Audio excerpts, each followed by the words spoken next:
नहीं तो एक जगह मैंने मुंबई में पूछा कि ब्रह्म मुहूर्त कितने बजे होता है, बोले 9 बजे। तो मैंने कहा 9 बजे ब्रह्म मुहूर्त कैसे हो जाएगा? बोले महाराज मुंबई में तो 9 ही बजे होता है। तो मैंने कहा 9 बजे ब्रह्म मुहूर्त, बात समझ में नहीं आती है। उसकी पत्नी बैठी थी बाजू में, मैंने कहा ये क्या बोल रहा कि 9 बजे ब्रह्म मुहूर्त होता है? पत्नी ने कहा महाराज आज तक मैं नहीं समझा पाई इनको कि ब्रह्म मुहूर्त कब होता है। बोले तू क्या समझाएगी, मुझे तो महाराज ने समझा दिया, मैंने आपका प्रवचन सुना है। तो मैंने कहा ये कैसा प्रवचन है कि 9 बजे ब्रह्म मुहूर्त होता है? बोले एक दिन आपने प्रवचन में कहा था कि जब जागो तब सवेरा, इसलिए मैं 9 बजे जगता हूं, मेरा ब्रह्म मुहूर्त तो 9 बजे होता है। ध्यान रख, सही नहीं है मान्यवर। ब्रह्म मुहूर्त में कभी उठ करके देखना।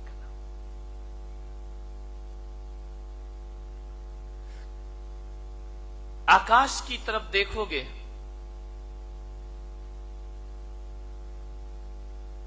सुबह भी आकाश की लालिमा होती है और सांझ भी आकाश की लालिमा होती है। जब सूरज उगता है तो भी आकाश लाल हो जाता है और जब सूरज डूबता है तो भी आकाश लाल हो जाया करता है। सुबह प्रातः काल पक्षियों का कलरव सुनाई देता है तो सांझ भी कलरव सुनाई देता है।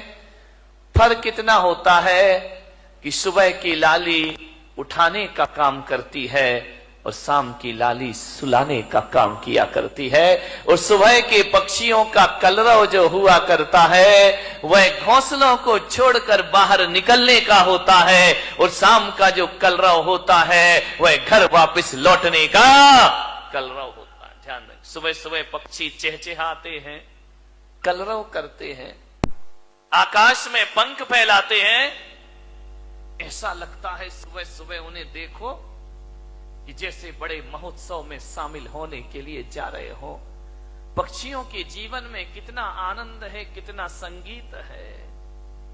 पक्षियों के जीवन में प्रातः काल इतना आनंद हुआ करता है, घोंसले से देखता है आकाश में सूरज आया, उषा काल में पंख फैलाकर आकाश में उड़ जाया करता है, मुक्त आकाश का आनंद लिया करता है। कभी देखना जब हवा का झोंका आता है तो एक वृक्ष कितनी मस्ती में झूमा करता है, कितने आनंद में आनंदित हुआ करता है। देखना कभी जिंदगी में विचार करना, नारियल का पेड़ अपनी मस्ती में झूमा करता है और गुलाब का पौधा अपनी मस्ती में झूम। कितना आनंद है इन वृक्षों में, इन पेड़ पौधों में। कभी देखना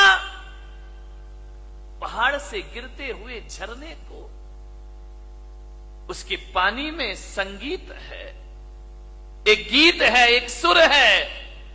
बड़े संगीत के साथ पानी झरना बनकर के धरती पर गिरा करता है, बड़ा आनंद है। कल कल निनाद करती नदी को देखना, कितना आनंद है उस नदी में। अपनी मस्ती में रहती है, अपनी मौज में रहा करती है।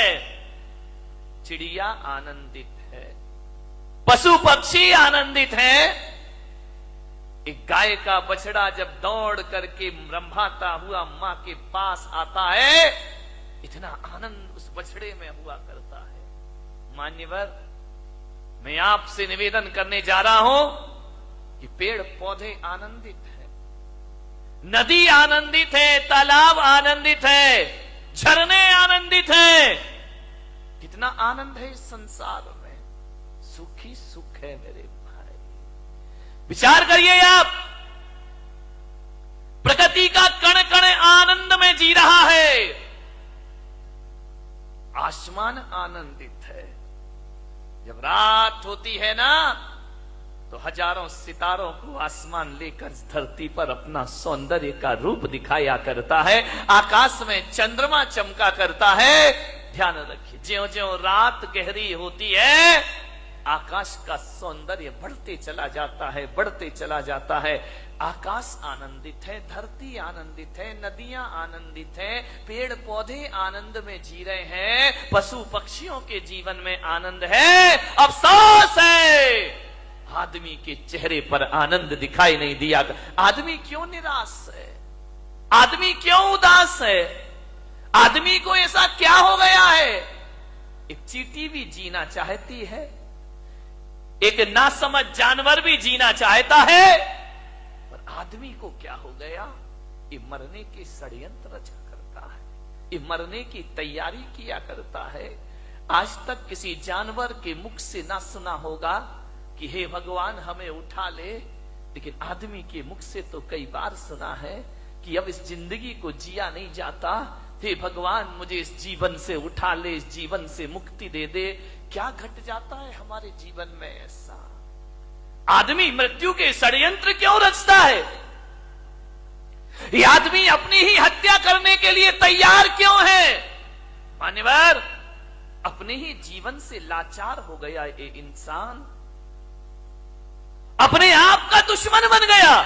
अभी तो ये सुना था कि दूसरे दुश्मन हुआ करते हैं, हम ही अपनी जिंदगी के दुश्मन खुद बनकर के तैयार हो गए हैं। आपने जीवन से अपने आप को खतरा हो गया। कभी आपने सुना किसी भैंस ने आत्महत्या की हो? सुना? कभी विचार किया है? कभी आपको अखबार में पढ़ने को मिला है कि आज एक भैंस ने गुस्से में आके आत्महत्या कर ली है? कोई जानवर आत्महत्या नहीं करता है। किसी भी जानवर को समय से पहले मौत को बुलाते हुए आपने ना देखा होगा। कोई देवता समय से पहले मरने का नहीं सोचा करते हैं। नार की सोच भी ले तो मर नहीं सकते हैं। आदमी को क्या हो जाता है कि क्यों जीवन से हार गया? थोड़ी सी प्रतिकूलताएं आई और आदमी जिंदगी से हार जाता है। नहीं मेरे, समस्याएं किसके जीवन में नहीं होती हैं? राम के जीवन में समस्या थी, महावीर के जीवन में समस्या थी, कृष्ण के जीवन में समस्याएं थी, जीसस के जीवन में समस्याएं थी, आचार्य शांति सागर के जीवन में समस्याएं थी, आचार्य कुंद के जीवन में समस्याएं थी। समस्याएं किसके जीवन में नहीं होती है? ऐसा कोई है? समस्याओं से रहित जीवन नहीं होता, ध्यान रखिए। और हकीकत में देखा जाए तो समस्याओं का नाम ही जिंदगी हुआ करता है। आसानी से जिंदगी मिल जाए तो जीने का मजा खत्म हो जाएगा। एक बात बताइए, यदि समस्याएं नहीं हो तो जीने का मजा क्या है? जिंदगी जिंदा दिली का नाम है, मुर्दा दिल क्या खाक जिया करते हैं। ध्यान रखिए, जिंदा दिल बनिए। मान्यवर, दुख इस बात का नहीं है कि आदमी मर जाता है, दुख तो इस बात का है कि जिंदा रहकर भी आदमी जिंदा नहीं रह पाता है। वह मरा मरा सा जीवन जीता है, वह मरे हुए सी जिंदगी जिया करता है। विश्वास पैदा करो अपने आप पर, जिंदगी से हार मत मानिए। जिंदगी मिली है, मालूम है ये मानव का तन मिला है। शास्त्रों में कहा है, ग्रंथों में कहा है, 84 लाख शरीर छोड़े हैं तब जाकर ये मानव का शरीर तुमको प्राप्त हुआ है। 84 लाख योनियों में हमारा जन्म हुआ है। कितने जन्म हम नाली के कीड़े बने होंगे, कितने जन्म पक्षी बने होंगे, कितने जन्म हम कीचड़ में कीड़ों की तरह रहेंगे होंगे। हर जन्म में हमने प्रार्थना की होगी ईश्वर से कि हे ईश्वर एक बार मुझे मनुष्य का चोला प्रदान कर दे, हे ईश्वर एक बार मुझे मनुष्य का तन प्रदान कर दे। इसलिए आत्महत्या करने के लिए नहीं, जिंदगी की अंतिम सांस को पूरी ईमानदारी से जीने का प्रयास करिए। अंतिम सांस भी पूरी जिंदा दिली के साथ जिएंगे। क्यों हार जाता है आदमी? जैसा विचार करिए, सोचना। ऐसे ही नहीं मिल गया मनुष्य का जीवन, बहुत मेहनत की है इसके लिए। मनुष्य का जीवन मिला, ऊंचा कुल मिला, अच्छी खानदान मिली, दिमाग मिला, बुद्धि मिला, शरीर मिला, फिर भी इस जिंदगी से हाथ धोते हो आप। अब तो घबरा के कहते हैं कि मर जाएंगे, अब तो घबरा के कहते हैं कि मर जाएंगे। मरकर भी घबरा गए तो फिर बताओ अब किधर जाएंगे? दूसरा हमारे पास कोई रास्ता है नहीं। जिंदगी मिली है, अच्छे से जियो, तरीके से जियो, सलीके से जियो। बहुत कम जीवन मिला है, इसे उदासियों में मत गुजारिए। जिंदगी भीख में नहीं मिलती, जिंदगी बढ़ के छीनी जाती है। जिंदगी भीख में नहीं मिलती, जिंदगी बढ़ के छीनी जाती है।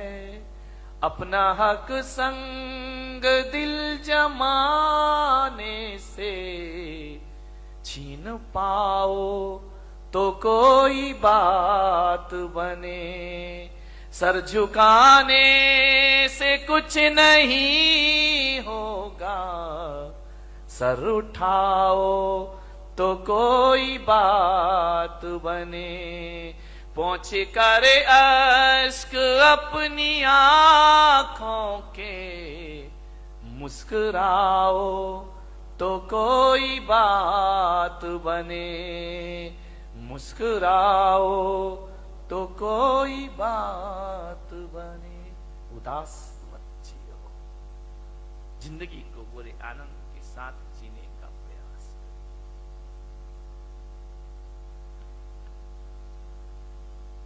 विपत्तियां, संकट, दुख किसके जीवन में नहीं आते? सबके जीवन में मुश्किलें आती हैं, परेशानियां आती हैं, विपरीत वातावरण बनता है, लेकिन जीने की आस मत छोड़िए।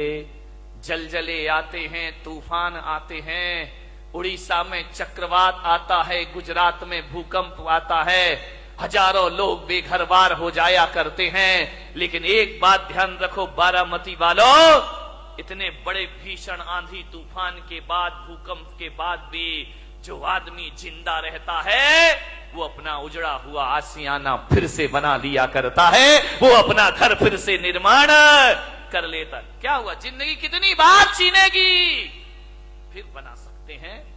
अगर हौसले बुलंद हो तो आंधियों में चिराग जला करते हैं। ध्यान रखिए, आज समस्या है बहुत बड़ी।